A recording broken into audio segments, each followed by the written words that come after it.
নমস্কার, আমি সুপর্ণা।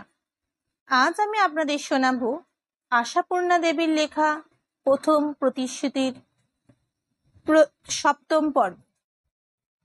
যদি আমার এই গল্প পাঠ আপনাদের ভালো লাগে তাহলে লাইক করে দেবেন, শেয়ার করে দেবেন এবং অবশ্যই সাবস্ক্রাইব করে দেবেন। চলুন শুরু করা যাক। কিন্তু সদভিপ্রায়ের ফল কি সবসময় সুস্বাদু হয়? হয় না, সেইটাই আর একবার প্রমাণিত হয়ে গেল নেডুর সত্যোদ্ঘাটনে। হুলস্থুল পড়ে গেল অন্দর বাড়িতে। প্রচ্ছন্ন বইতে লাগলো রামকালীর মেয়েকে আশা কারা দেওয়ার সমালোচনা, আর প্রত্যক্ষ ছিচিকার পড়তে লাগলো সত্যর বুকের পাটায়। ও কি ভেবেছে শ্বশুর ঘর করতে হবে না? ওকে করতে হবেও না। শিবজয়া তীক্ষ্ণ কণ্ঠে বলেন।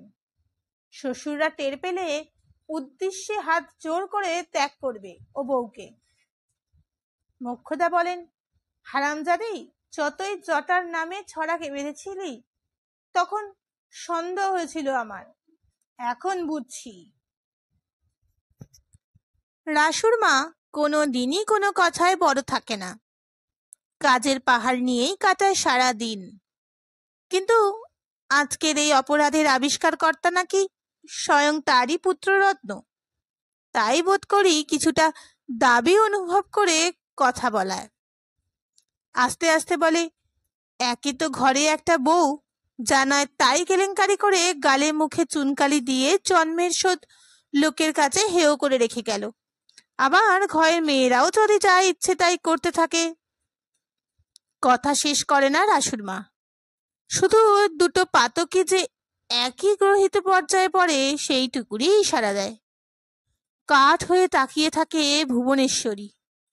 শুধু কাশীশ্বরী নীরব, তার আর মুখ নেই।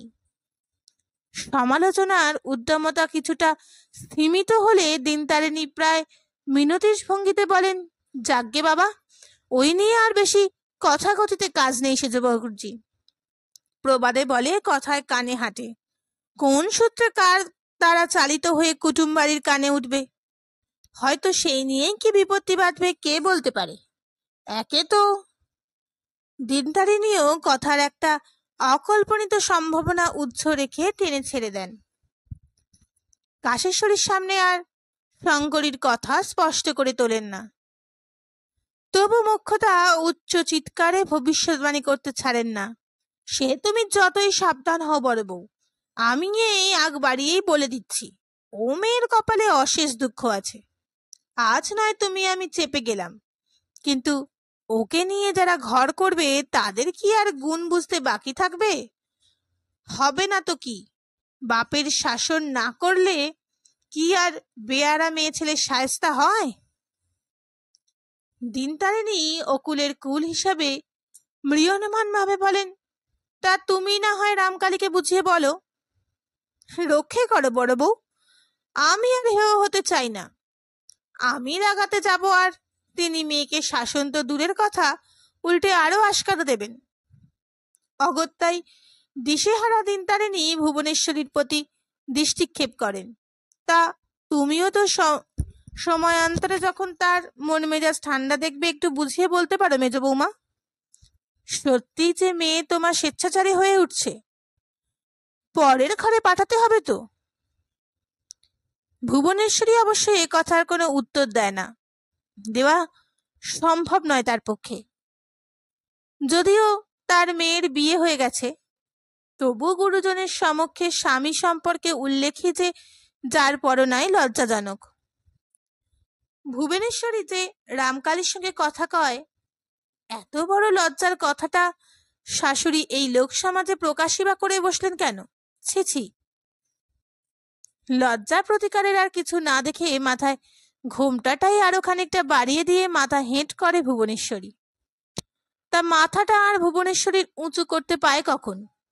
স্বামীকেও যে তার বড় ভয়। তবু বড্ডই চিন্তাগ্রস্ত হচ্ছে যে মেয়ের ভবিষ্যৎ ভেবে। অহরহ সকলেই যে বলছে ও মেয়ে শ্বশুরের ঘর করতে পারবে না। আসামি এক, বিচারকও এক, শুধু কাঠগড়া আর অভিযোগটা আলাদা। তবে আসামিকে প্রথমেই হাজির করে না ভুবনেশ্বরী, তাকে শাসিয়ে রেখে সে অনেক কৌশলে ভয়ানক একটা দুঃসাহসিক চেষ্টায় দিনের বেলা একবার স্বামীর সঙ্গে দেখা করার সুযোগ করে ফেলে সে।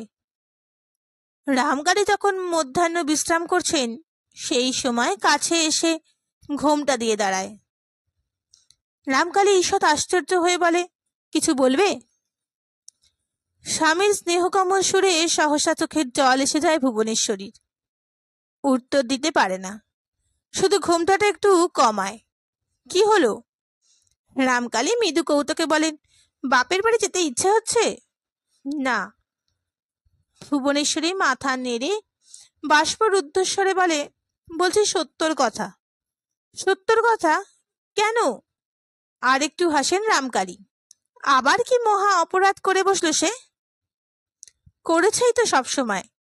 অভিমানের আবেগে কথার জোর আসে ভুবনেশ্বরীর। তুমিই তো সব হেসে ওড়াও, কথা শুনতে হয় আমাকেই। বাজে কথা গায়ে মাখতে নেই মেজবউ। বাজে? মেয়ে কি করেছে শুনলে? আর কি করেছে? লিখেছে। লিখেছে? লিখেছে কি? তা জানি না। নেরুর তালপাতে কি সব বইয়ের কথা লিখেছে। আবার নাকি আস্পর্ধা করে বলেছে আরো অনেক লিখতে পারে। বুকের পাটা কত! বাগান থেকে তালপাতা কুড়িয়ে সরকাঠি জোগাড় করে পুঁই মেটুরির রস দিয়ে লেখা শিখেছে। এরপর রামকালী চমকৃত না হয়ে পারে না, বলেন, তাই নাকি? গুরুমশাইটি কে? নেরু নাকি? নেরু? নেরু বলছে 7 জন্ম চেষ্টা করলেও নাকি অমন হরফ সে লিখতে পারবে না। বটে? কই তাকে একবার ডাকো তো দেখি। আসামি পাশের ঘরেই অবস্থান করছে। ভুবনেশ্বরী তাকে চোখ রাঙিয়ে বসিয়ে রেখে এসেছেন। স্বামীকে যে খুব বেশি দুশ্চিন্তিত করতে পেরেছেন ভুবনেশ্বরী এমন ভরসা হয় না। শাস্তির মাত্রা কি আর তেমন গুরু হবে? অথচ লঘু শাস্তিতে কাজ হবে বলে মনে হয় না, কারণ সত্যর ভাব যথারীতি অনমনীয়। তাই স্বামীকে একটু তাতিয়ে তোলবার আশায় বলে, ডাকছি, বেশ ভালো করে শাসন করে দিও। শুধু যে আস্পর্ধার কাজ করেছে তাও তো নয়, আলাত পালাত কত সব তক্ক করেছে। কলকাতায় নাকি অনেক মেয়ে মানুষ আজকাল লেখাপড়া শিখছে, তাদের তো কই চোখ কানা হচ্ছে না। বিদ্যের দেবী মা সরস্বতী তো নিজে মেয়ে মানুষ। এই সব বাচালতা। তুমি একটু উচিত শিক্ষা দিয়ে বকবে মেয়েকে, বুঝলে? শেষাংশে মিনতি ঝরে পড়ে ভুবনেশ্বরীর কণ্ঠে। সরে গিয়ে পাশের ঘর থেকে ইশারায় ডাকে মেয়েকে। স্বামীর সামনে তো আর গলা খুলতে পারে না। সত্য এসে হেটমুন্ডুতে দাঁড়ায়। কাঠগড়ায় এসে দাঁড়াবার সময় এটাই পদ্ধতি সত্যর। উত্তরদানকালে মুখ তোলে। রামকালী প্রথমটা একটু অন্তত ধমক দেবেন এই আশা ছিল ভুবনেশ্বরীর, কিন্তু তিনি তাকে হতাশ করলেন। ভাবলেশ মুখ শূন্য কণ্ঠে সহজভাবে বললেন, তুমি নাকি লিখতে শিখেছ? মুখটা অবশ্য একটু পাংশু হলো সত্যবতীর। কই কি লিখেছ দেখি? অস্ফুটে যা উত্তর দেয় সত্য তার অর্থ এই, অপরাধের পর আর সেই অপরাধের চিহ্ন সম্পর্কে সে ওয়াকিবহল নয়। নেরু জানে। আচ্ছা ঠিক আছে, আবার লিখতে পারো? সত্যবতী মুখ তুলে তাকায়। কই, বাপের চোখে তো রুদ্র রোষের চিহ্ন নেই। তবে বোধহয় তেমন রাগ করেনি, তাই এবার সম্মতি সূচক ঘাড় নাড়ে সত্য। আচ্ছা কহ, লেখো দেখি। হাত বাড়িয়ে চৌকির পাশে অবস্থিত জল চৌকিতে রক্ষিত দোয়াত কলম ও খসখসে একখানা বালির কাগজ টেনে এনে রামকালী বলেন, লেখো, যা শিখেছ লেখো। এ কি, এ যে হিতে বিপরীত। ধমক চুলোয় যাক, মেয়ের হাতে আবার কাগজ কলম তুলে দিচ্ছেন রামকালী। ভুবনেশ্বরী কি ডুকরে কেঁদে উঠবে, না নিষ্পন্দন চিত্তে অপেক্ষা করবে নাটকের শেষ দৃশ্যের জন্য? অবশ্য এমনও হতে পারে যাচাই করে দেখছে নেরুর কথা সত্যতা। সত্যি আগাগোড়া ব্যাপারটা নেরুর চালাকিও তো হতে পারে, কিন্তু তাই কি? হতচ্ছাড়া মেয়ে তা অস্বীকারও করছে না। ততক্ষণে সত্য ঘাড় গুঁজে 2-3টে শব্দ লিখে ফেলেছে। অবশ্য তালপাতার নিরমে অধিক জোর প্রয়োগে কাগজ পাত্রে সামান্য সামান্য ক্ষতের সৃষ্টি হলো, কিন্তু লেখা হলো। রামকালী সেটা ঘুরিয়ে ফিরিয়ে বার কয়েক দেখে কোনো মন্তব্য না করে শান্তভাবে বলেন, কলকাতার অনেক মেয়ে লেখাপড়া করছে, এ কথা তোমাকে কে বললে? ছোট মামি। তাই নাকি? তিনি কোথা থেকে? ও, তিনি যে কলকাতারই মেয়ে, তাই না? এই উদ্দেশ্যটা ভুবনেশ্বরীকে, কিন্তু ভুবনেশ্বরী তো আর অত বড় মেয়ের সামনে গলা খুলে বলতে পারে না যে ঘাড় কাত করে সায় দেয়। তা তিনি জানেন লেখাপড়া তোমার মামি? একটু একটু জানেন। বেশি করে কবে আর শিখতে পেল বেচারা? শুধু বলছিল একজন মেম নাকি দিশি স্কুল খুলেছে, আর একজন সাহেব বিলেতি স্কুল খুলে দিয়েছে। কলকাতার মেয়েরা আর মুখ্য থাকবে না। মেয়েদের লেখাপড়া শিখে লাভ কি?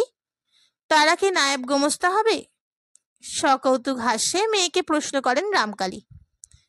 এবার সত্যবতীর তেজের পালা। সব সইতে পারে সে, সইতে পারে না ব্যঙ্গ। নায়েব গোমস্তা হতে যাবে কেন? লেখাপড়া শিখে নিজে নিজে রামায়ণ, মহাভারত, পুরাণ বই টই পড়তে পারবে তো। কবে কতক ঠাকুর কোথায় পড়বেন বলে আপেক্ষিক করে থাকতে হবে না। মেয়ের এই ক্রুদ্ধ মূর্তি আর সগর্ব উক্তি কি রামকালীর খুশির খোরাক হয়? তাই আর একটু উত্তপ্ত করতে চান তাকে। তা মেয়ে মানুষের এত বেদ পুরাণ জানবার দরকারই বা কি? এবার সত্যবতী স্থান পাত্র বিস্তৃত হয়ে নিজ মূর্তি ধরে। এত যদি না দরকারের কথা, তো মেয়ে মানুষের জন্মাবারই বা দরকার কি? তাই বলো তো বাবা শুনি একবার। মেয়ের এই দুঃসাহসে ভুবনেশ্বরীর বুক থর থর করে। অত বড় মানুষটার মুখে মুখে এতখানি চোপা! হবে না, হবে না, এ মেয়ের কখনো শ্বশুর বাড়িতে ঘর করা হবে না। কিন্তু ভুবনেশ্বরীকে চমকে দিয়ে সহসা হেসে ওঠেন রামকালী, বেশ সশব্দেই। তারপর মেয়ের দিকে তাকিয়ে বলেন, তুমি লেখাপড়া শিখতে চাও? চাই তো, পাচ্ছি কোথায়? ধরো যদি পাও, তাহলে রাত দিন লেখাপড়া করব। অতটা করতে হবে না, নিয়ম করে কিছুক্ষণ পড়লেই হবে। কাল থেকে দুবেলা এই সময় আমার কাছে পড়বে। পড়বে? ভুবনেশ্বরী আর কথা না বলে পারে না। হ্যাঁ, পড়বে, লিখবে। পুঁই মেটুলির কালি দিয়ে নয়, সত্যিকার দোয়াত কলমই দেবে ওকে। বাবা! সত্যর মুখ দিয়ে মাত্র এই দুটি অক্ষর সম্বলিত শব্দ বেরোয়, আর ভুবনেশ্বরী দু চোখে শ্রাবণ নামে। বসেছে কাব্য পাঠের আসর। ঋতুরঙ্গ কাব্য। বর্ষাখণ্ড শেষ করে প্রকৃতি দেবী সবে মাত্র শরৎখণ্ডর মলাটখানি খুলে ধরেছেন। এখনো তার ভিতরে শ্লোক পড়তে বাকি। এখনো কাশের বনে বনে শুরু হয়নি সে চামরের বেচনারটি। শুধু ভোরের বাতাসে লেগেছে অকারণ পুলকের স্পন্দন। শুধু আকাশের নীল দর্পণের স্বচ্ছতা, পাখিদের শীষে উল্লাসের তীক্ষ্ণতা। দেবী অনন্তকাল ধরে একই কাব্য আবৃত্তি করে চলেছেন। শেষ লাইনের পরই আবার গোড়ার লাইন। তবু সে কাব্য পুরনো হয়ে যায়নি, পুরনো হয়ে যায় না। অনন্তকালের মানুষের কাছে বয়ে নিয়ে আসে আশার বাণী, প্রত্যাশার স্বপ্ন, উৎসাহের সুর। উৎসাহের জোয়ার লেগেছে বাংলার গ্রামে গ্রামে। প্রতীক্ষার উৎসাহ। মা দুর্গা আসছেন, আসছেন বাপের বাড়ি, কৈলাস থেকে মর্তলোকে। এ কথা গল্প কথা নয়, বাংলার অন্তরের সত্য বিশ্বাসের কথা। বৎসরান্তে মা মাতৃরূপে আর কন্যা রূপে সমন্বয় সাধন করে নেমে আসেন মাটির মায়ের কোলে। এসে মায়ের কাছে সুখ দুঃখের কথা কন, বিদায়কালে চোখের জল ফেলেন। এ কথা কি অবিশ্বাসের? দেবতার সঙ্গে আত্মীয়তার বন্ধন পাতিয়ে দেবতাকে ঘরের লোক করে নিয়েই তো বাঙালির ঘরকন্যা। তাই তারা শিবের বিয়ে দেয়, ইতু মনসার সাথ দেয়, ভাদুকে সোহাগ করে, আর পার্বতীকে প্রতিগৃহে চোখের জলে বুক ভাসায়। আর সবাই তবু দেব দেবী, উমা যে একেবারেই ঘরের মেয়ে। মহিমায় তার সহস্র নাম থাক, আসল নাম যে সেই উমা নামটি।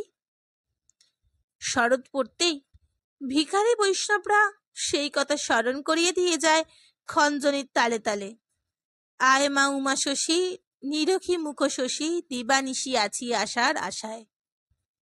হয়তো একটা গ্রামে একটা মাত্র ভাগ্যবানের বাড়িতেই কন্যারূপিণী জগন্মাতার পদার্পণ ঘটবে, কিন্তু গ্রামের প্রতিটি ঘরের অন্তর্বিনয় বাজছে আগমনীর সুর। এবারে আশ্বিনের প্রথম দিকেই পুজো, তাই ভাদ্র পড়তে পড়তেই সাজ সাজ রব। সংসারের নিত্য রান্না খাওয়া বাদে অন্য সবকিছুতেই যে করা চাই মাসখানেকের মতো আয়োজন। পুজোর মাসে তো আর কেউ মুড়ি ভাজবে না, চিড়ে কুটবে না, মুরকি মাখবে না, পকান্ন রাঁধবে না, মেটে ঘরের দেওয়াল নিকোবে না, এমনকি সলতে পাকানো, সুপুরি কাটা, নারকেল কাঠি ছাঁচা সবে সেরে রাখতে হবে দেবীপক্ষ পড়ার আগে। কোজাগরির পর আবার এসব কাজে হাত, আবার কাঁথায় ফোর তোলা, আর তার সঙ্গে সদ্য বিগত উৎসবের স্মৃতি রোমন্থন। ভাদ্র মাসে শুধু যে আগমনের প্রস্তুতি তাও তো নয়, বর্ষার পর যে অনেক কাজ এসে জোটে গেরস্তের মেয়েদের। স্যাঁতসেঁচে বিছানা কাঁথা, তরঙ্গে তোলা কাপড় চাদর, ভাড়ারের সমচ্ছরত মজুদ বাড়ি বড়ি আচার মশলাপাতি ডাল কড়াই সবকিছুকেই টেনে টেনে ভাদুরের রোদ খাওয়ানোর তো কম কাজ নয়।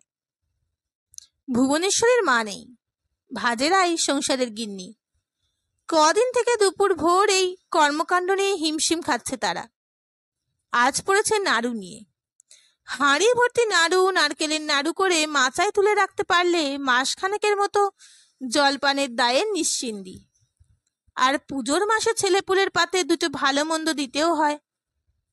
ভুবনেশ্বরীর বড় ভাজ নিভাননী জোর হাতে নারকেল কুড়ছিল, আর ছোট ভাত সুকুমারী জাঁতা ঘুরিয়ে মুখ ভাঙছিল।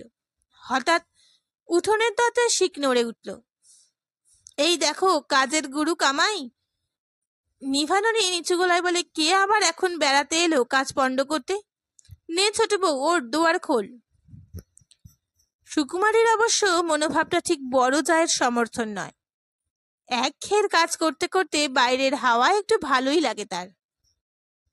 নিভাননী যদি একটু গল্প গাছা করতে জানে, মুখ বুজে খালি কাজ আর কাজ।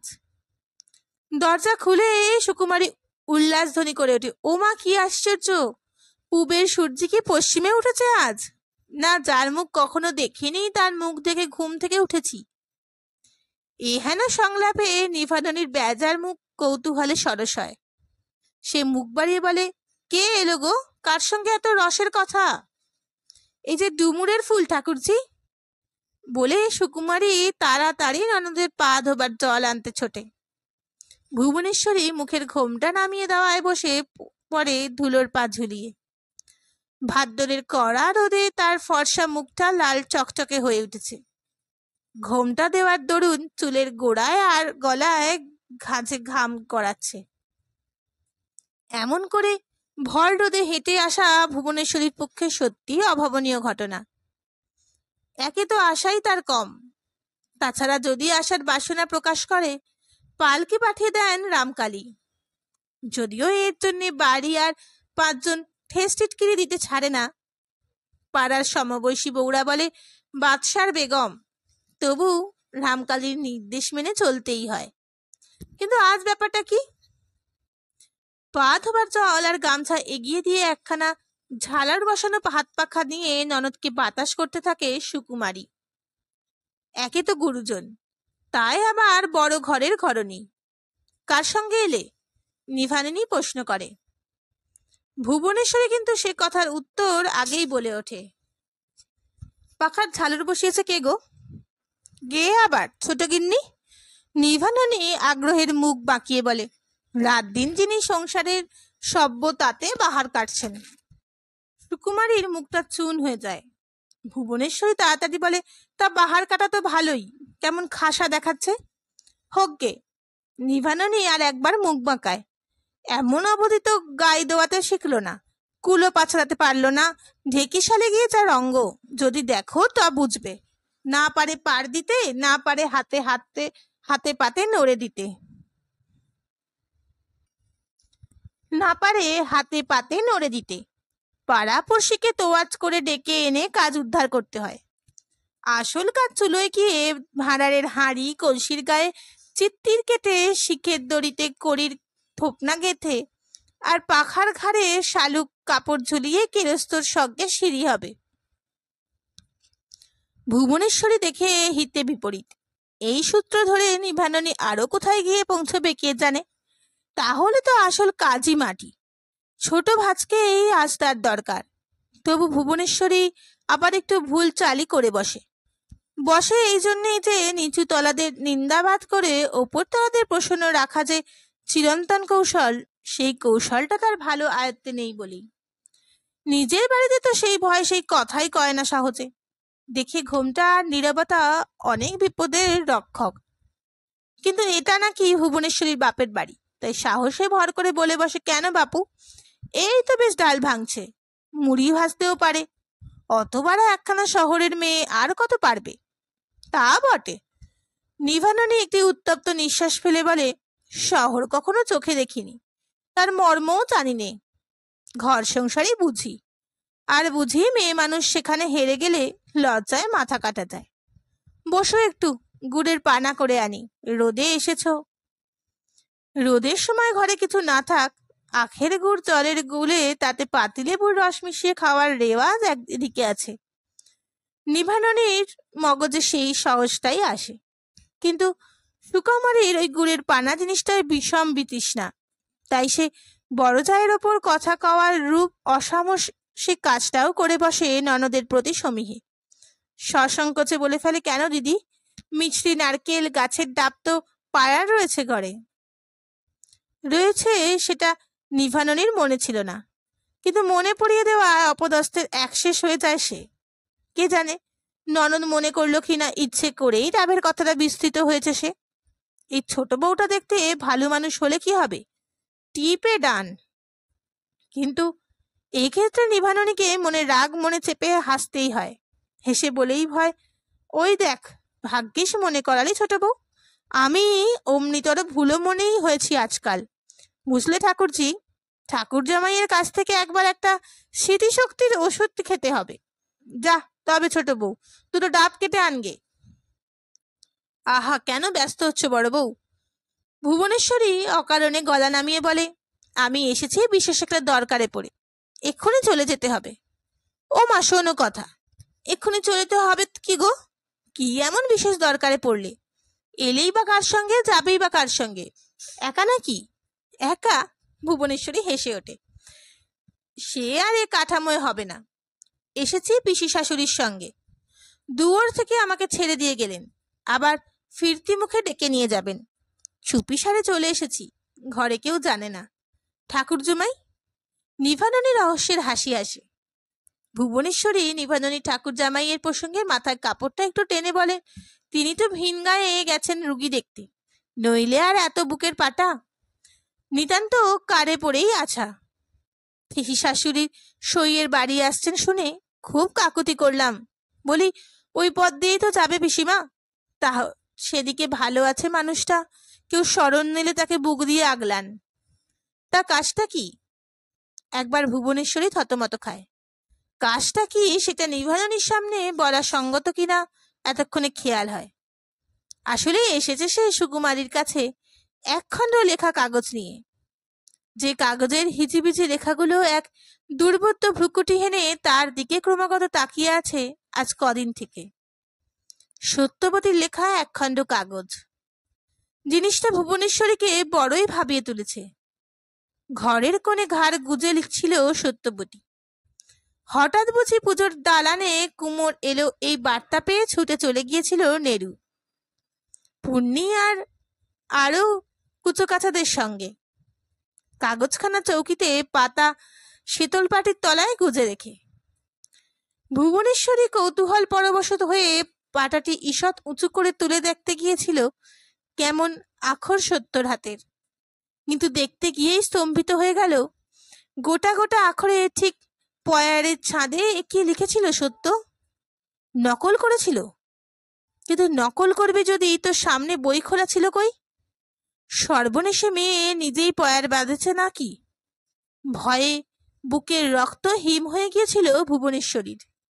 কিন্তু কাকে দেখিয়ে রহস্যের মীমাংসা হবে? রামকালীকে তার বড় ভয়। রাসুকে বলতে গেলে পাঁচকান হবার সম্ভাবনা। তাছাড়া বাড়িতে আর যারা লিখন পটক্রম, সকলেই তো ভুবনেশ্বরীর শ্বশুর ভাসুর। ভেবে আর কুল কিনারা পাচ্ছিল না বেচারা। তারপর সহসাই মনে পড়ল সুকুমারীর কথা। সুকুমারী পড়তে জানে। বামালটা সরিয়ে ফেলে সুকুমারীর কাছে আসার তাল খুঁজছিল সে 2-3 দিন থেকে। আর চোখে দেখছে সত্য কখন একসময় শীতল পাটি উল্টে লন্ড ভন্ড করে খোঁজাখুঁজি করেছে, আবার ধূত্তর বলে নতুন কাগজ নিয়ে বসেছে। সে কাগজে আর কোনো রহস্যের রেখা এঁকেছে সত্য, সে কথা ভুবনেশ্বরীর অজ্ঞাত। জিজ্ঞাসা করতে গেলে সত্য মারমুখী হয়। বাড়ির লোকের জ্বালায় সে এক দণ্ড নিরিবিলিতে বসবার জো নেই তার। এ কথা স্পষ্ট গলায় ঘোষণা করতে বাধে না সত্যবতীর। অতএব এই টুকরোটুকুই ভরসা। ঘাড় গোছে কি এত লেখে সে জানবার জন্যে মায়ের মন নানা কারণেই ব্যাকুল হয়। ব্যাকুল হয় কৌতূহলে, ব্যাকুল হয় আশঙ্কায়।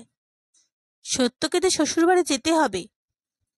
হায়, সত্য যদি ভুবনেশ্বরীর মেয়ে না হয়ে ছেলে হতো, বাপের উপযুক্তই হতো। কিন্তু ভুবনেশ্বরীর কপালে এক তরকারির নুনে বিষ, একটা সন্তান তা মেয়ে। কি গো ঠাকুরজি, বাক্কি বক্ষে নেই কেন? নিভাননে অবাক হয়, এত কুণ্ঠা কিসের? গরিব ননদ নয় যে আশঙ্কা করবে ধার চাইতে এসেছে ভাজের কাছে। আর চেপে রাখা চলে না, ঢোক গিলেই বলতে হয় ভুবনেশ্বরী করে, এসেছিলাম ছোট বউয়ের কাছে, একটা কাগজ পড়ানোর দরকার ছিল। কাগজ? নিভাননী আকাশ থেকে পড়ে। কাগজ কিসের? কোন পাটটা কোবলা নাকি? না না, ওমা সে কি, সেসব আমি কোথায় পাবো? এই একটু চিঠির মতন। চিঠির মতন? সেটা আবার কি বস্তু ঠাকুরজি? আর যে পড়ানোর লোক তোমার বাড়ি হাটকে একটা পুরুষ বেটা ছেলেকে কাউকে পেলে না? 7 পাড়া ডিঙিয়ে একটা মেয়ে মাগির কাছে পড়াতে এলে? কিছু গোপন বুঝি? সুকুমারী গিয়েছে ডাব কাটতে। ভুবনেশ্বরী অসহায়ভাবে একবার এদিক ওদিক তাকিয়ে সহসা দ্বিধায় ছেড়ে ফেলে বলে, কি যে বলো বড় বউ, গোপন আর কি, এই সত্যের একটা লেখা। বলি অষ্টপ্রহর কি এত লিখে বসে দেখি তো, বাড়িতে কাউকে দেখালে রসাতলে করবে তো মেয়ে। নিভাননের কানে আসতে বাকি ছিল না। সত্য লেখাপড়া করছে? তবু অজ্ঞের ভানে বলে, বলো কি ঠাকুরজি, সত্যও কি তার ছোট মামির মতন লেখাপড়া করছে? কালে কালে হলো কি, বলি মেয়ে কি তোমার শ্যামলা এঁটে কাছারি যাবে? সবাই তো তোমার ভাইদের মতন ভালো মানুষ নয় যে যা ইচ্ছে তাই চলে যাবে। শ্বশুররা এ খবর টের পেলে কি করবো বড় বউ? জানোই তো তোমার নন্দাইকে কেমন এক জেদি। মেয়ে বলল পড়বে তো পড়ুক, মেয়ে আকাশের চাঁদ চাইলে চাঁদ পেরে আনতে যাবেন এই মামুন মানুষ। তাই তো ভাবলাম কি লেখে বসে দেখি, ছেলে বুদ্ধি। বড় একটা পাথর বাটিতে ডাবের জল নিয়ে এসে দাঁড়ালো সুকুমারী। ও বাবা, কত! এত পারবো না ছোট বউ, তুমি একটু ঢেলে নাও, বলে ভুবনেশ্বরী। খাও না, রোদে এসেছো। তা হোক, অতটা নয় বাপ। অগত্যায় খানিকটা ঢালাঢালি করতে হলো সুকুমারীকে। ভুবনেশ্বরী ইত্যবাসরে ব্যাপারটাকে লঘু পর্যায়ে ফেলবার বুদ্ধিটা এঁটে নিয়েছে। তাই ডাবের জলে চুমুক দিতে দিতে ঝট করে বাঁ হাতের মুঠো থেকে কাগজের টুকরোটা এগিয়ে দিয়ে বলে, এই নাও বিদ্যাবতী বউ, পড়ো দেখি একটা। আমার তো চোখ থাকতেই অন্ধ, জন্ম জন্ম যেন অন্ধই থাকি বাবা। নিভাননী বিষ মুখে বলে, যে জাতের 10 হাত কাপড়ে কাছা নেই তাদের আবার এত চোখ কানা ফোটাবার দরকার কি? বলে, কিন্তু জিনিসটার উপর এমন ভাবে হুমড়ে পড়ে দেখে মনে হয় চোখ কান থাকলে মুহূর্তে গ্রাস করে ফেলতো। ভুবনেশ্বরী যাই বলুক, জিনিসটাই যেন রহস্যের গন্ধ। সুকুমারী কাগজখানা উল্টে পাল্টে বলে, কি কি তা আমি বলবো কেন, তুমি বলো। কৌতুকের হাসি হাসে ভুবনেশ্বরী। এরা তো ত্রিপদ ছন্দের দেবী বন্দনা দেখছি। কার লেখা? খুব ভালো হাতের লেখা তো। ত্রিপদ ছন্দ শব্দটা বুদ্ধিগ্রাহ্য নয়, কিন্তু দেবী বন্দনা কথাটার অর্থ জানা। তাই ভুবনেশ্বরীর বুক থেকে যেন একটা পাথর নেমে যায়। তবে জিনিসটা দর্শনীয় নয়। পড়ো তো শুনি। সুকুমারী একটু শঙ্কিত দৃষ্টিতে বড় জায়ের দিকে তাকায়। নিভাননীর সামনে পড়া? তিনি এটাকে কোন আলোয় দেবেন? গুরুজনের প্রতি অসম্মানা? কিন্তু নিভাননী অভয় দেন। নাও পড়ো শুনি। হাবা কালা কানা অন্ধের একটু জ্ঞান দাও। অতএব সুকুমারী একটু কেশে একটু ইতস্তত করে পড়ে। এসো মা জননী, দুর্গে স্ত্রীনয়নী, এসো এসো শিবজায়া, সন্তানের ঘরে এসো দয়া করে মহেশ্বরী মহামায়া। তোমারে হেরিতে আশা ভরা চিতে রয়েছি আকুল হয়ে, আসিবে মা তুমি এই মর্তভূমি পুত্র কন্যা সাথে লয়ে। একটি বৎসর শূন্য আছে ঘর, দুঃখে আছি নিরবধি, দিবস রজনী কাটে দিনগুলি, কবে দিন দেবে? ওমা, এ কি শেষ নেই যে? সুকুমারী অবাক হয়ে গেল। এই তথ্য কোথায় পেলে ঠাকুরজি? আর বলো কেন? ভুবনেশ্বরী কুণ্ঠা দমন করতে হাত পাখা তুলে জোরে জোরে নাড়তে নাড়তে বলে, সত্তর কীর্তি লিখছিল। কুমোর এসে কাটাময় বাচ্চা শুনে ফেলে দিয়ে ছুটে চলে গেল। আমি কুড়িয়ে তুলে তার নকল করেছে কোত্থেকে? সকৌতুকে প্রশ্ন করে সুকুমারী। নকল করেছে তা মনে হয় না ছোট বউ। ভুবনেশ্বরী তাকে বলে দোনামোনা সেই সুরেই বলে, ও মুখ পুড়িয়ে নির্দেশ নিজেই বেঁধেছে। কি যে বলো ঠাকুরজি? সুকুমারীর কণ্ঠে অবিশ্বাস। নিজে বাঁধবে কি? অতটুকু মেয়ে এসব কথার মানে জানে? জানে না কি আর বলি বলো বউ।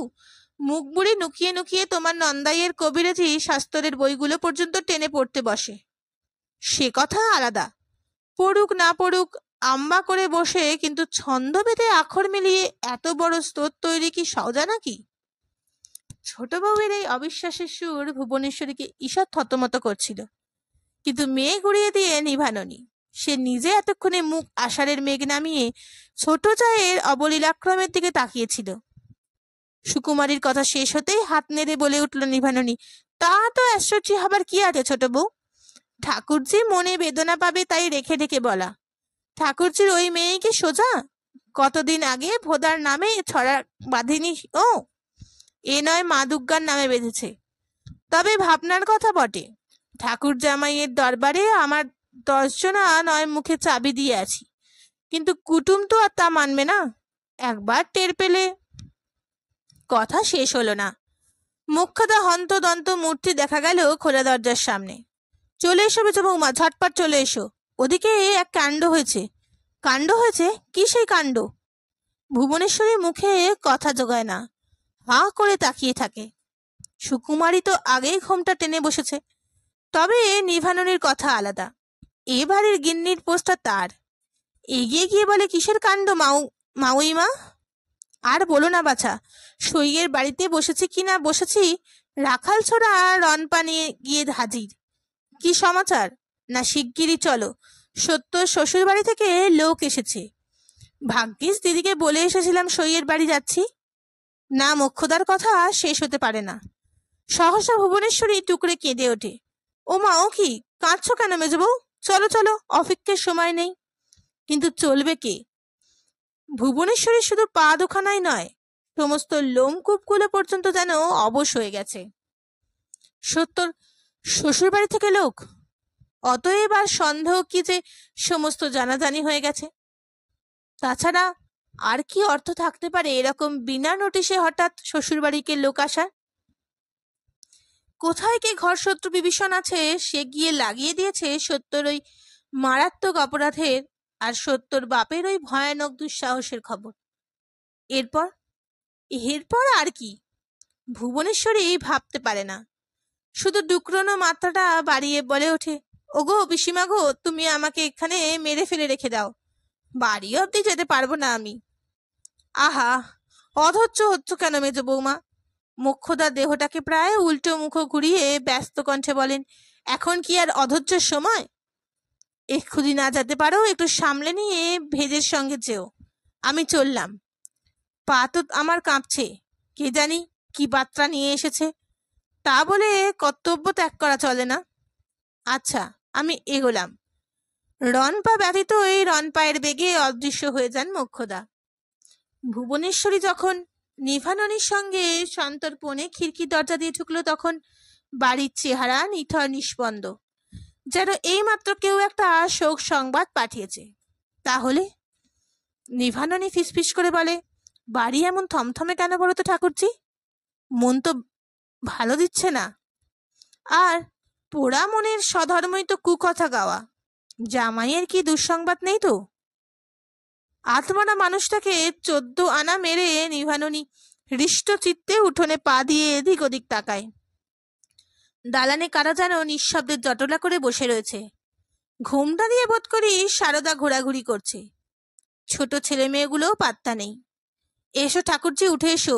নিয়তি যা করবে তা সইতে হবে। এখন দেখি গে চলো কার কি হলো। নিভাননি নিজে বুঝতে পারুক বা না পারুক, তার অবচেতন মনের একটা ফটোগ্রাফি নিতে পারলে সেটা একটা প্রত্যাশার ছবি দেখতে পাওয়া যেত। জামাইটির কিছু হলেই যেন প্রত্যাশাটি পূর্ণ হয়। নন্দাইয়ের দবদবা সেই গহন গভীরে যেন একটি অনির্বাণ দহ সৃষ্টি করে রেখেছে। সেটাও বুঝে কিঞ্চিত শীতল হয় এমন একটা কিছু হলে। ভুবনেশ্বরী কিন্তু দাওয়ায় উঠে দালানের চৌকাট পার হবার সাহস সঞ্চয় করতে পারে না। উঠোনের পৈতিতেই বসে পড়ে, বলে, আমার হাত পা উঠছে না বড় বউ, তুমি দেখো গে। শোনো কথা, তুমি এখানে এমন করে বসে থাকলে চলবে কেন? ভীমের গদা বুকে পড়লেও তো বুক পেতে নিতে হবে ঠাকুরজি। কণ্ঠস্বর সহানুভূতিতে কোমল হয়ে আসে নিভাননির। চলো, আমি তোমায় আগলে দাঁড়াই গে। ভয় যতই তীব্র হোক, ভয়ের আকর্ষণটাও যে ততোধিক তীব্র। কাজে কাজেই উঠে পড়ে ভুবনেশ্বরী। আস্তে আস্তে দাওয়ায় উঠে দালানের কোণার দিকে একটা জানলায় উঁকি মারে। নিভাননি অবশ্য দরজায় পৌঁছেছে, কিন্তু ব্যাপার কি হলো? ভালো মন্দের মতো তো কিছু দেখাচ্ছে না। অন্তত সত্তর শ্বশুর বাড়ি থেকে আগতা হৃষ্টপুষ্টাঙ্গিনী রমণীটি হিসেবিতে তো মনে হচ্ছে পুরোপুরি ভালো।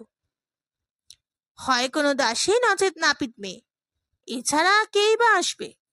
যেই হোক, আপাতত তার আদরটা প্রায় মহারানীর মতো। জল খাওয়াতে বসানো হয়েছে তাকে।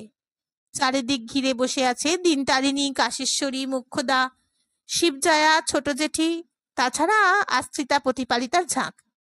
সকলের মুখের চেহারাটাই এখন ভক্তি, বিনম্র, সমীহ ভাব। আর মধ্যমণিটির মুখচ্ছবিতে অহংবোধের দীপ্ত মহিমা। তার সামনে কানা উঁচু বড় বড় পাথরের খোড়া, তার মধ্যস্থলে মন্দাকৃত শুকনো চিড়ের স্তূপ, পাশে একটি উঁচু কালো পাথর বাটিতে ভর্তি দই, এবং সন্নিকটে একখানি আঙুর কলা পাতে স্থাপিত 4খানি চাটিম কলা, গন্ডার চারেক দেদো মন্ডা, একরাশ ফেনি বাতাসা এবং ক্ষীরের ছাঁচ, চন্দ্রপুলি, নারকেল নাড়ু, বেসন নাড়ু ইত্যাদি বেশ একটি বড় গোছের সম্ভার। অর্থাৎ ঘরের সংসারে যত প্রকারের মিষ্টি বস্তু ছিল সবকিছু দিয়েই তুষ্ট করার চেষ্টা চলছে কুটুম্বারের নাপিতিনীকে। হ্যাঁ, নাপিতিনী। মালুম হয় দিনতারিণীর কথাতেই। নিতান্ত কাকুতি ভরা কণ্ঠে বলছেন তিনি, আর দুখানি চিড়ে দিই না নাপিতিনী, নাপিত বেয়ান। আর বেয়ানি বা কেন? হিসেবে তো মেয়ে সুবাদ হচ্ছ, মেয়ে বলি। আর দুটো চিড়ে একেবারে মেখে জব্দ করে নাও মেয়ে। দইয়ে ভিজলে ও আর কটা, সেই কোন ভরে বেরিয়েছ, রোদে একেবারে মুখ চোখ সিটিয়ে গেছে। ভুবনেশ্বরী বোধ করি বিহবলতার বসে জানলা ছাড়তে ভুলে গিয়েছিলেন। নিষ্পলক নেত্রে ঠায় তাকিয়েছিলেন সেই দেবমূর্তি আর তার নৈবেদ্যের দিকে। হঠাৎ একসময় পিছনে একটা মৃদু কণ্ঠে আভাসে চমকে ফিরে তাকালেন। পিছনে সারদা। এখানে দাঁড়িয়ে কেন মেজ খুড়িমা? দাঁড়িয়ে কেন? এমনি। ঘরে ঢুকতে পা উঠছে না। ও কেন এসেছে বড় বৌমা? কেন আর? সারদা অস্ফুট ম্রিয়মাণ গলায় বলে, এসেছে মস্ত উদ্দেশ্য নিয়ে। বউ নিয়ে যাবার বার্তা পাঠিয়েছে তারা। আশ্বিন পড়তেই নিয়ে যাবে বলছে। আশ্বিন পড়তেই? বলো কি বৌমা, এই কদিন বাদে? তাই তো বলছে। একেবারে নাকি পুরুত দিয়ে দিন দেখিয়ে পাঠিয়েছে তারা। কিছুক্ষণ স্তব্ধ থেকে ভুবনেশ্বরীর বুক ছিঁড়ে একটা প্রশ্ন ওঠে, সত্য টের পেয়েছে? তার পায়নি? কি করছে? তা তো জানি না খুড়িমা, ভয়ে ভয়ে ঘরে গিয়ে সেদিয়েছে বোধহয়। আমি যে বাড়ি ছিলাম না, এটা কেউ টের পেয়েছে? এবার সারদা একটু সত্য গোপন করে। বলতে পারছি না মেজো খুড়িমা, বোধহয় পায়নি কেউ, গোলমেলে ব্যস্ত আছে সবাই। সত্য কথা বলা চলে না, কারণ অনুপস্থিত ব্যক্তি সম্পর্কে যে ধরনের আলোচনা হয় সেটা যথাযথ প্রকাশ করলে লাগিয়ে দেওয়া ভাঙিয়ে দেওয়ার পর্যায়ে পড়ে। ব্যস্ত থাকলেই বাঁচন। ভুবনেশ্বরী আর একটা দীর্ঘশ্বাস বাক্য উচ্চারণ করে। কিন্তু এখন হঠাৎ একই বিপদ বড় বৌমা? বড় বৌমা কিছু বলার আগেই নাপিত মেয়ে মাজা ঘষা চাঁচা গলাটি ধ্বনিত হয়। বাপ বাড়ি নেই বলে মদ দিতে ছুতো করছো কেন মাউমা? আমি তো আর আজই নিয়ে যাচ্ছি না, আমাকে এ মাসের কটা দিন এখানে থেকে একেবারে আশ্বিনের তেসরা তারিখে নিয়ে যেতে বলছে। জগতের সমস্ত বিস্ময়কে কি আর একটি মাত্র প্রশ্নের মধ্যে প্রকাশ করা যায়? সেই একটি প্রশ্নের মধ্যেই ধিক্কার দেওয়া যায় জগতের সর্বাপেক্ষা অসহনীয় ধৃষ্টতাকে। আর কারোর পক্ষে দেওয়া সম্ভব কিনা জানি না, কিন্তু দেখা গেল অন্তত একজনের পক্ষে তা সম্ভব হয়েছে। বারুইপুরের বাণিজ্যগিন্নির একটি মাত্র ছোট প্রশ্ন ধ্বনিত হল বিশ্বের সমস্ত বিস্ময় আর সমস্ত ধিক্কার বাণী। পাঠালো না? না। পথশ্রান্ত নাপিত বউ শুধু এই একটি শব্দ উচ্চারণ করে পা ছড়িয়ে বসল।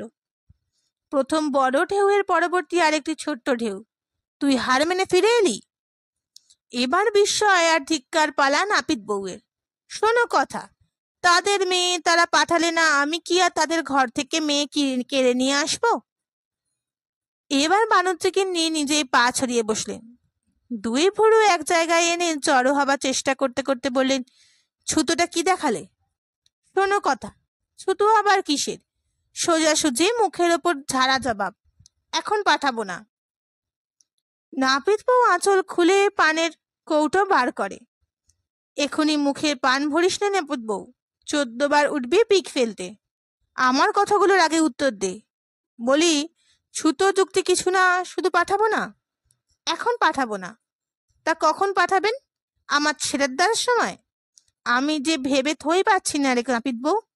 মেয়ের বাপের এত বড় বুকের পাটা, পৃথিবীতে এখনো চন্দ্র সূর্যি উঠছে না, থেমে গেছে? এ কথা ভেবে বুক কাঁপলো না যে তোমার মেয়েকে যদি ত্যাগ দিই? নাপিত বউ নিষেধ অগ্রাহ্য করে মুখের পানদোক্তা পুড়ে বলে, বুক কাঁপবে? একটা কেন, 100টা মেয়ে ঘরে ঠাঁই দেবার ভাত কাপড় দিয়ে পোষবার ক্ষমতা তাদের আছে। লক্ষ্মীমন্ত্র ঘর বটে। খুব বুঝে গিলেছিস। বাণিজ্যের গিন্তি চূড়ান্ত ক্রোধকে পরিহাসের ছদ্মবেশে পড়িয়ে আসরে নামান। তাই বেআই বাড়ির লক্ষ্মীর ঘটার চোখ ঝলসেছে। বলি, ঘরে ভাত থাকলে মেয়ে শ্বশুর বাড়িতে আশ্রয় ঘোচাতে হবে? এত বড় আসপত্তার পর আর ওদের মেয়ে আনবো আমি? খাওয়ার কথা তুলে খোঁটা দিল না বামুন বউ। তোমাদের আশীর্বাদে নাপিত বউয়ের অমন খাওয়ার ঢের জোটে। তবে হ্যাঁ, নজর আছে বটে। শুধু পয়সা থাকলেই হয় না, নজর থাকা চাই। কথাটা অর্থবহ, এবং সেই অর্থ বাণিজ্যগিন্নির অন্তরে ছুঁচের মতো গিয়ে বেঁধে। তবুও তিনি নিজেকে সংযত করে বলেন, তার নজরের পরিচয় কি দেখালে? 20 ভরির চন্দ্রহার গড়িয়ে দিয়েছেন তোকে, নাকি 25 ভরির গোট? উপহাস্যের কিছু নেই। যা অন্যায্য তা বললে চলবে কেন? 1 জোড়া ফরাসডাঙ্গার থান, 1খানা কেটে ধুতি, আর নগদ 5 টাকা দেয় কুমার বাড়ির কুটুম বাড়ির লোককে। দেবে না কেন?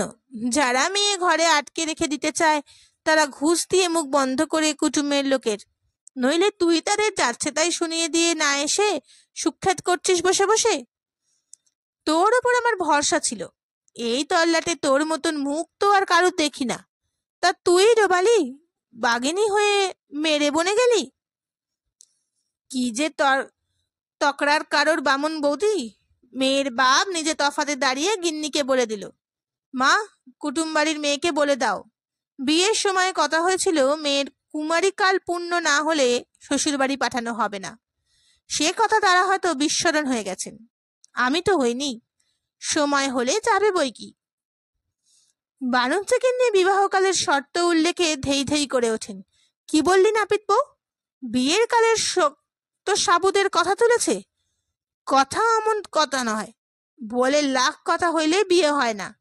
বলি, তার চরণে খত লিখে দিয়েছিল কেউ? আমার ঘরের বউ আমি যদি আনতে ইচ্ছে হয়। আচ্ছা, আমিও দেখছি কত তাদের আসপদ্দা আর কত তাদের তেজ।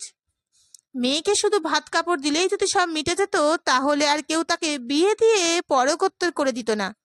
বুঝলি নাপিত বউ, আসছে মাসেই বেটার আবার বিয়ে দেবো আমি, এই তোকে বলে রাখলাম। নাপিত বউ নেমো খারাপ নয়, অনেক খেয়ে অনেক পেয়ে এসেছে, তাই বেজার মুখে বলে, সে তোমাদের কথা তোমরা বুঝবে। বেয়াই তো পত্তর লিখে দিয়েছে বামুন দাদার নামে, নাও রাখো। তুই যে তাজ্জব করলি নাপিত বউ, এই কদিনে তোকে তুক করলো না গুণ করলো? তুই ঘর সত্য বিভীষণ হলি, কেবল ওদের কোলে ঝোল টেনে কথা বলছিস। কই পত্তর কোথায়? এই যে। নাপিত বউ নিজের গামছাটা পুটুলির গিট খোলে। বাণিজ্যগিন্নি অবশ্য তৎপরতার অভাব নেই, তিনি সঙ্গে সঙ্গে পুটুলির মধ্যে সন্দিষ্ট নিক্ষেপ করে বলে, কই বড় মানুষ কুটুম কি দিয়েছে দেখি।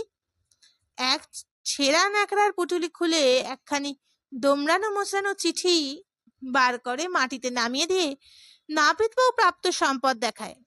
এই কেটে এই কাপড়ের জোড়া, এই গামছা, আর ও বাবা, আবার নতুন ঘটি কাশি দিয়েছে যে দেখছি।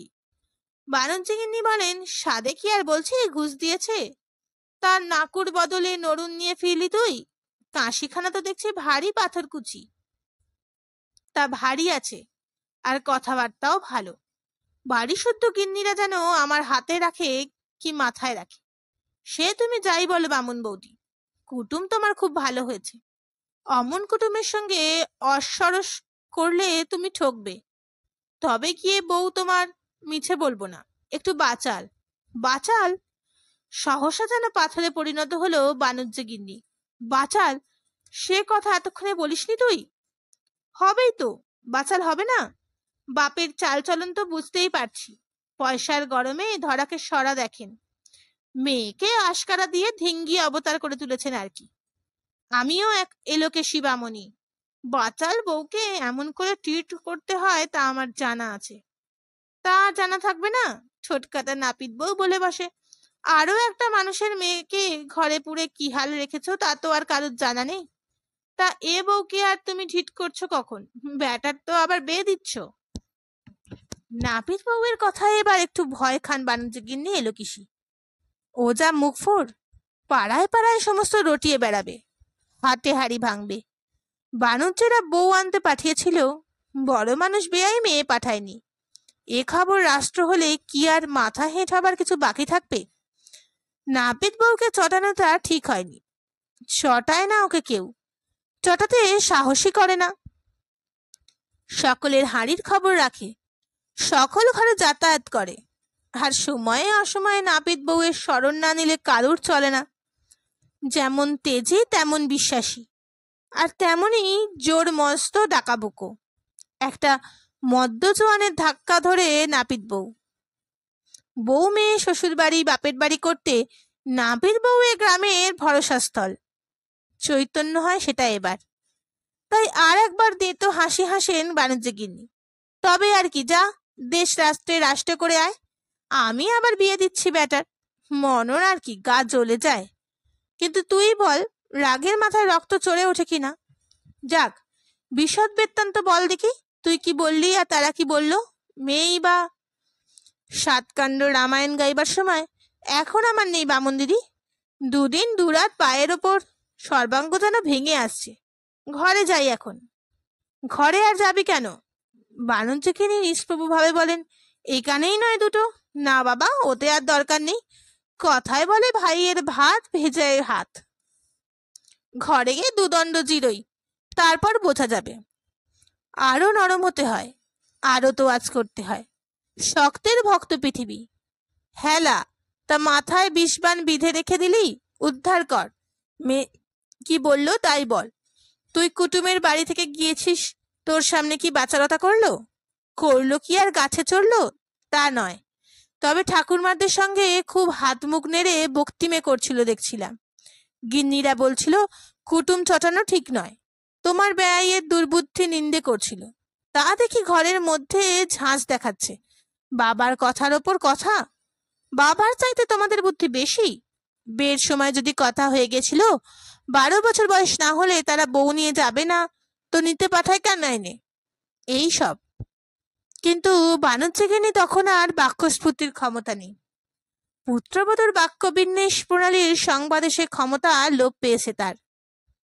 কিছুক্ষণ গালে হাত দিয়ে স্তব্ধ হয়ে থেকে সন্নিঃশ্বাসে বলেন, হ্যালো বউ, তুই তো আমাকে খুব উপহাস্য করলি ব্যাটার আবার বিয়ে দেবো বলছি বলে। তা তুই নিজে মুখে স্বীকার কর, এ বউ নিয়ে ঘর করা যাবে? বাবার জন্মে এমন কথা শুনিনি নাপিত বউ যে শ্বশুর ঘরে যাওয়ার কথা নিয়ে ঘর বসতের বউ কথা কয়, চিপটেন কাটে। বাপের একটা তো একটু বাপসোহাগী আছে, তাও দোষ কি আর থাকবে? আপনি যাবে, কথাতেই তো আছে গো, হলুদ জব্দ শিলে চোর জব্দ কিলে, আর দুষ্টু মেয়ে জব্দ হয় শ্বশুর বাড়ি গেলে। জানি নে মা, আমার তো ভয়ে পেটের মধ্যে হাত পা সেধিয়ে যাচ্ছে। বুড়ো বয়সে ব্যাটার বউয়ের হাতে কি খোয়ার আছে তা জানি নে। আবার বিয়ে দেবো আর কোথা থেকে? তোর বামুন দাদা যে বেআইয়ের বিষয় সম্পত্তির ওপর টাক করে বসে আছে, বলে বাপের একটা মেয়ে, বাপ চোখ বুঝলে সব মেয়ে জামাইয়ের। শোনো কথা, এবার গালে হাতের পালা নাপিত বউয়ের। ও বিরঙ্গির গোষ্ঠী অমন সব সোনার চাঁদ ভাইপো রয়েছে, তারা পাবে না? তাছাড়া ভাগ ভেগনে তো নয়।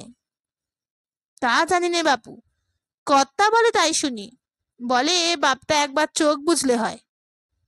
কার চোখ আগে বুঝে কে কার বিষয় খায় কে বলতে পারে বামুন বউ? বেআইয়ের তো তোমার সোনার গৌরের মতো চেহারা, এখনো বিয়ে দিলে বিয়ে দেওয়া যায়। যাকে বাবা, তোমাদের কথা তোমরা বোঝো, যাই উঠি, বামুন দাদাকে পত্র দিও। নাপিত বউ উঠে যায়, আর সেই মুহূর্তেই বামুন দাদার আগমন বার্তা ঘোষণা করে খড়মের খটখট। একই নাপিত বউ, ফিরে এলি যে? প্রশ্নের উত্তরের সঙ্গে সঙ্গে বাইরের উঠোন থেকে ভিতরের উঠোনে পা ফেলেন বাণিজ্যে। ফিরে না এসে অকারণ আর কতদিন কুটুমের বাড়িতে অন্ন ধ্বংসাবো? অবশ্যই তারা অনেক বলেছিল আরো 10 দিন থেকে। তা তুই গিয়েছিলি কি করতে? বউ কই? পাঠালো না। বর্জ্য নিঘোষ ধ্বনিত হয়ে গৃহিণীর কণ্ঠ হতে। পাঠালো না? আর একবার প্রমাণিত হলো এই প্রশ্নের মধ্যেই জগতের সমস্ত বিস্ময় প্রকাশ করা সম্ভব। ছেলেকে খেতে বসিয়ে কথাটা পারলেন এলোকেশী। নাপিত বউ নিষিক্ত অগ্নিধারা শরীরের মধ্যে পরিপাক করতে করতে বেগুনে রঙা হয়ে উঠেছিলেন তিনি। তাই ভাতের থালাটা ছেলের পাতের গোড়ায় ধরে দিয়ে যখন পিত্তিমের সলতেটা একটু বাড়িয়ে পা ছড়িয়ে বসলেন, মায়ের ভীষণাকৃতি মুখ দেখে বুকটা কেঁপে উঠল নবকুমারের। নবকুমারের বয়স 18-19 হলেও মায়ের কাছে সে দুগ্ধপোষ্য সমগোত্র, আর মা এবং যম তাহার মনোজগতের সমতুল্য। মা যখন মুখ ছোটায় তখন ভয়ে নবকুমারের হাত পা পেটের মধ্যে সেদিয়ে যায়। যার উদ্দেশ্যেই সেই লাভাস্রোত প্রবাহিত হোক, নবকুমার ভয়ে কাঁপে। আজকের গালিগালাজের স্রোতটা আবার নবকুমারের শ্বশুর বাড়িকে কেন্দ্র করে, কাজেই খাওয়ার হয় না বেচারার। ভয়ে লজ্জায় ঘাটটা নিচু হতে হতে প্রায় থালাটার সঙ্গে ঠেকে আসে। নাপিত পাই কুটুম বাড়ি যাওয়া পর্যন্ত মনের মধ্যে একটা পুলকের গুঞ্জরণ বইছিল নবকুমারের। ছড়ানো ছিটানো কথায় শুনতে পাচ্ছিল এলোকেশী নাকি বউ আনতে পাঠিয়েছে। কেমন সেই বউ? কি তার নাম? কিরকম দেখতে? এইসব লজ্জাকর চিন্তাকে কিছুতেই মন থেকে তাড়াতে পারছিল না নবকুমার। শয়নে স্বপনে একটি মুখচ্ছবি আবছা আবছা ছায়া ফেলে বাড়ির এখানে সেখানে এলোকেশের কাছাকাছি ঘুরে বেড়াচ্ছিল, ঘোমটা টেনে টেনে, শোবার ঘরে অবগুণ্ঠনে। ওরে বাবা, অত দুঃসাহসী কল্পনার সাহস নবকুমারের নেই। সে ভাবনার ধারে কাছে গেলেই বুক গুরু গুরু করে ওঠে তার। মার সামনে দাঁড়ালে তো কথাই নেই। আশঙ্কা হয় ছেলের মনের ভিতরটা কাঁচ দিঘির জলের ভিতরটার মতোই দেখতে পাচ্ছেন এলোকেশী।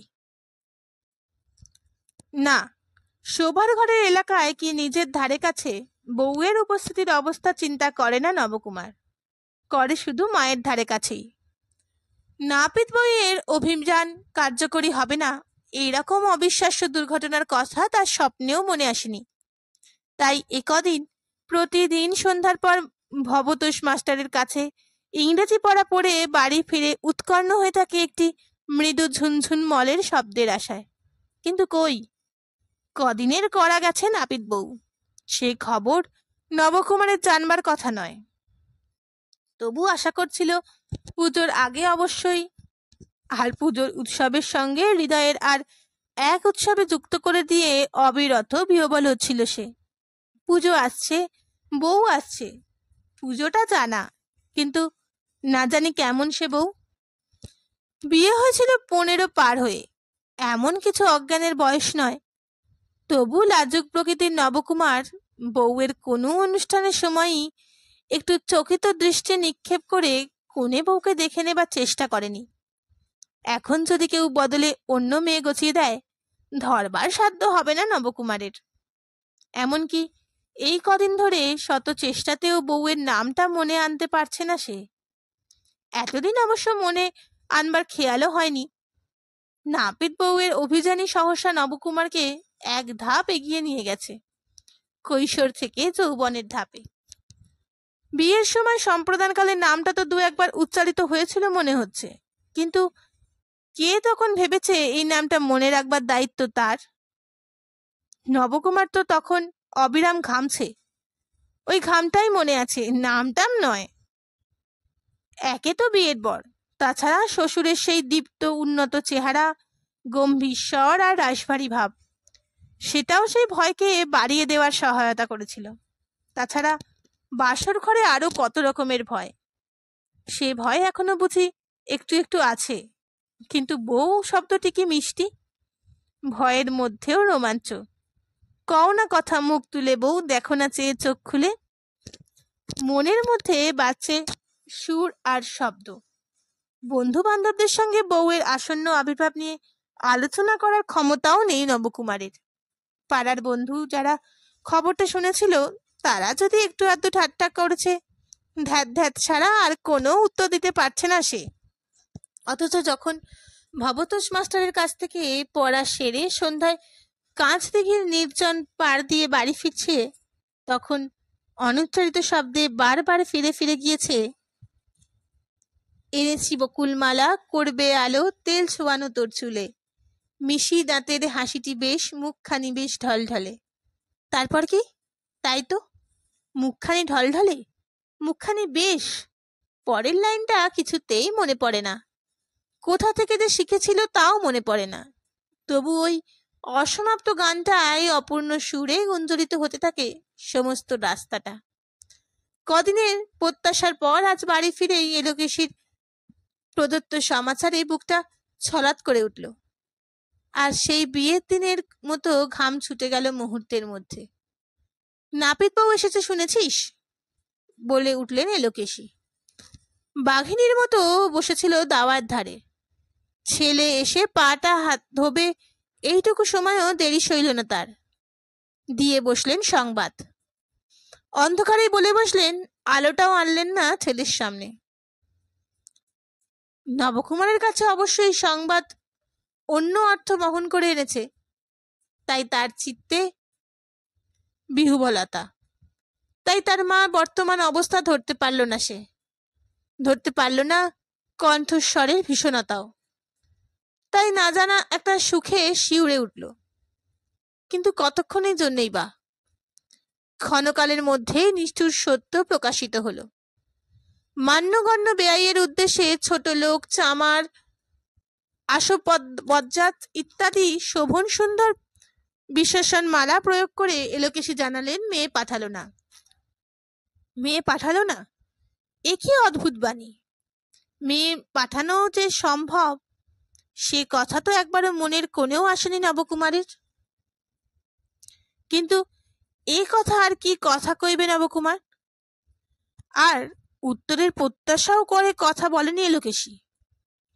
আরো খানিকক্ষণ ধরে বেআইয়ের পয়সার গরম তুলে নাপিত বউকে ঘুষ দিয়ে হাত করার বার্তা জানিয়ে অবশেষে হঠাৎ আবিষ্কার করলেন এলোকেশী, ছেলেটা সেই অবধি উঠোনেই দাঁড়িয়ে আছে কাঠ হয়ে।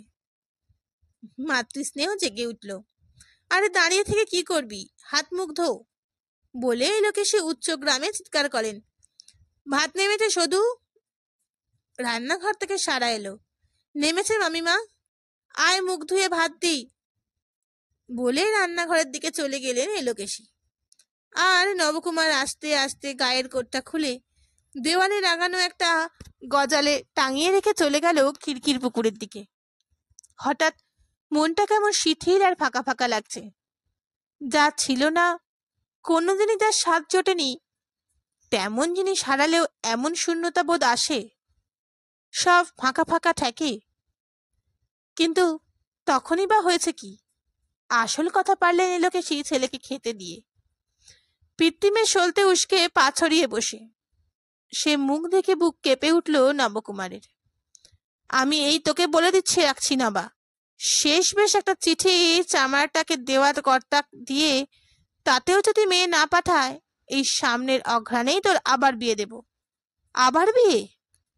মা কি আজকে বুক ধরাস ধরাস করিয়েই মারবে নবকুমারকে? আবার বিয়ে? তার মানে আবার তার একবার নবকুমারকে নিয়ে সেই নখরা ছকরা খেলা, আবার আর একটা বাড়িতে গিয়ে সেই সম্প্রদান, সেই বাসর, সেই কানমলা, সেই ঘাম। ঘাটটা প্রায় পাতের সঙ্গে ঠেকে যায় নবকুমারের। মুখ দিয়ে কথাও বেরোয় না, মুখের মধ্যে ভাতের গ্রাসও ঢোকে না।